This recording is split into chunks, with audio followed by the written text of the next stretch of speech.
I had so much fun recreating this food ad I saw on YouTube, and I learned a lot in the process. I will try as much as I can to explain it in my own way, and I hope you learn a thing or two. The first thing we will do is to recreate these background color pages before placing the text and food on it. Going into Canva, we'll be using a video file type. Let's click R on our keyboard to add a rectangular shape, and we'll be duplicating that to create an extension of the rectangular shape on it. We will turn the transparency of the smaller rectangle to 0 to allow it to create an extension so we don't see it when we are designing. We'll be grouping that together with the larger rectangle, and we'll duplicate it into 3 places. We'll go over and change the colors of each of these rectangles. The first one to blue, the second one to purple, and the third one to yellow. Now we will group the 3 rectangles together and position them to the middle, after which we will start expanding them across the page. We will expand them so that it fills out the whole design page, and we will center that and position it correctly. Now let's add the 4 pages we will be working with to start positioning these shapes to look how we want them to be. We will click on the first page and change the background color to purple. Then we will go over to the shapes we changed their colors and copy the blue shape into the first page. We will rotate that to go anti-clockwise so that the extension is towards the left, and we will center that to the middle. We will go over and copy the yellow color and paste on the first page again and drag that to the base of the design. Now we will change the color of the second page to green. We will go back to the page where our shapes are and copy the purple and yellow shapes into the second page. Then we will click on the yellow shape and rotate that clockwise and move it to the side, and click on the purple shape and rotate that anti-clockwise and also move it to the side a bit. We will go over to the third page and we will change the background color to green, and we'll go into page 2 and copy the yellow and purple color into page 3, and we'll spread them out so that they can move out as if they are opening like a book.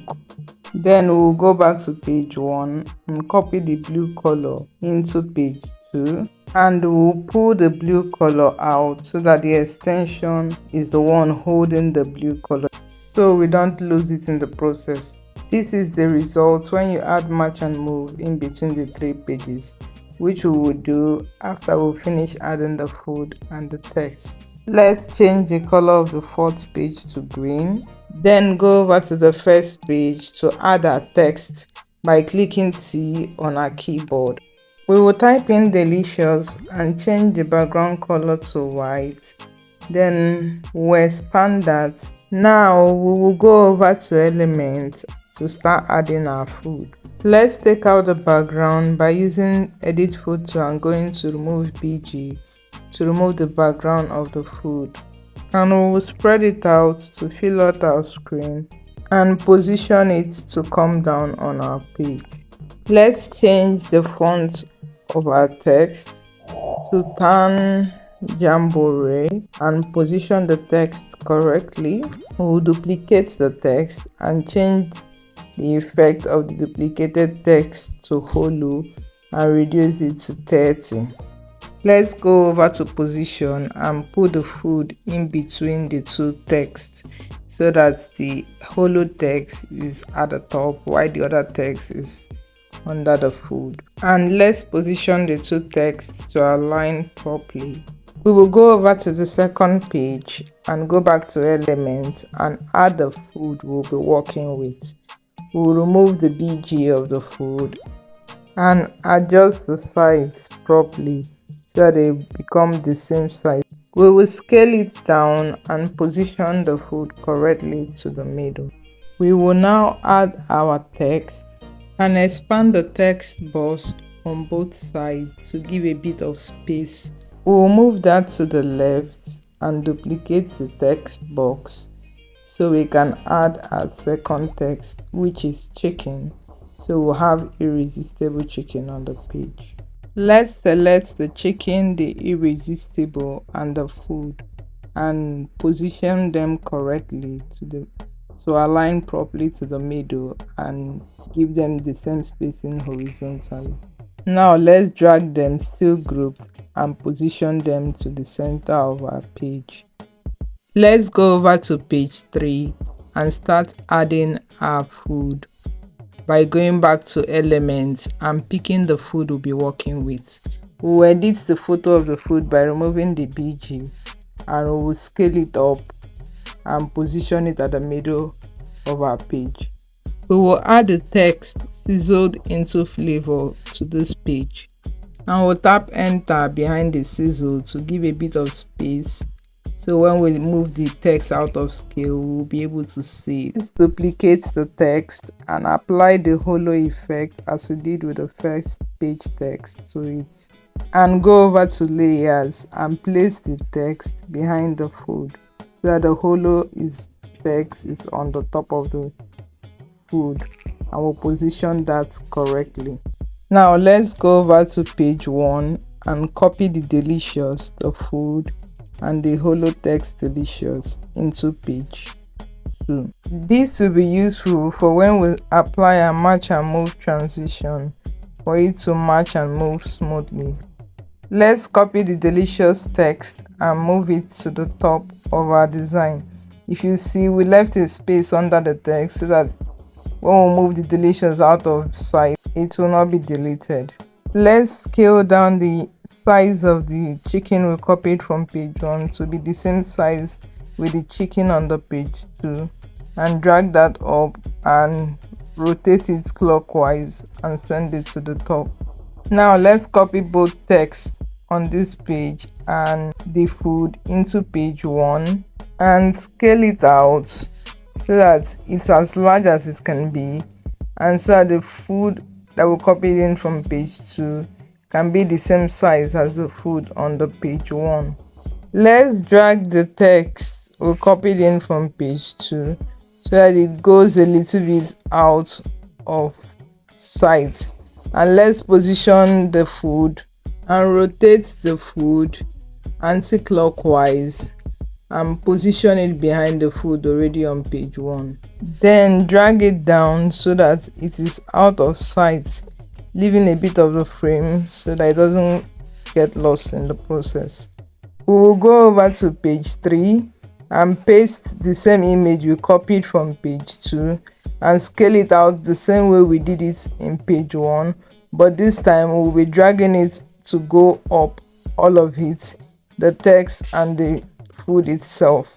We will select the food we copied from page 2 and we will scale it out to be the same size as the food on page 3 and position it properly and rotate it to go anti-clockwise. Then we will move it up to go out of scale and send it behind the food in the layers panel. We will go over to page 4 and we'll be adding our text to it. The first text will be chicken sensation, while the second text will be a symphony of flavors in every bite. We will scale both of the text boxes to the size we want it to be and position them properly. Then change the color of the second text box to blue. Now we'll go over to page 3 and copy the image and the text on it and paste it on page 2. We will move the text to go out of frame and we will scale the food image down to the size of the image on page 2, and we will drag the image down and rotate it anti-clockwise. We will go over to page 4 and we will paste the same image we copied from page 3 on page 4, and we will send it downwards and rotate it anti-clockwise. Then position it in such a way that the image and the text is not seen. The rotation will come into play when we add match and move transition. Now let's animate the text on page 4. We'll animate the first text to burst and we'll set the intensity to high, and we'll go over to the second text and animate it to ascend. Then we'll hover in between two pages to add the match and move transition. We'll apply it to all pages and we'll set the timing for each page to 2.0. Let's delete the 5th page that contains our shape and play the video to see what it looks like. This is beautiful. We'll go back in and adjust parts of the video we want to touch on, like the match and move transition, to position it correctly. Some parts of the page are not placed properly, to place them properly, and also we'll finish up the timing of each page is the way we want them to go in. When we are done, we have our video ready. Let me know what you think in the comment section, if it was worth the watch and if I did it correctly. But I totally enjoyed the process. Do have a good one.